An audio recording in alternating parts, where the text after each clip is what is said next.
You talked about something that's, of a great interest to me, and that's, inflammatory mediators, analyzing breath for trace element analysis and other aspects. Can you talk a little bit, you're talking about like a whole new concept of what it means to have bad breath. Can you talk a little bit about that for us? Yeah, absolutely.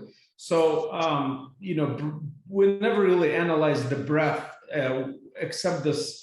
I remember when I was at Harvard, there was the Foresight Institute developed this huge machine called halimeter that really you analyze your breath, but it was like it occupied the whole size of the room, and then you would come in and breathe into it, and all those different reactions would analyze, whether you have a lot of gram-negative bacteria, which then you can measure the sulfur level, and it will tell you whether you have bad breath.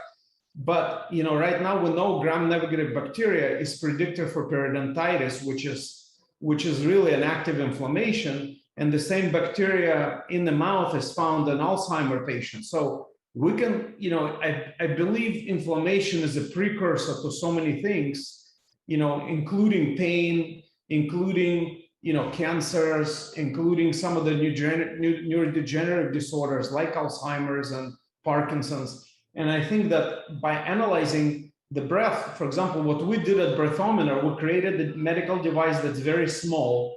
It would go in the mouth, you would press the button, and it used the fan to analyze the air from the mouth, so you don't get the sample of the lung air, and basically had an application on the phone, and right away it will tell you, where your gram-negative bacteria is, and if it's too high, you need to go brush and floss, and hopefully you can control it this way. So it's an active measurement of where people need to be and how they need to control their oral health.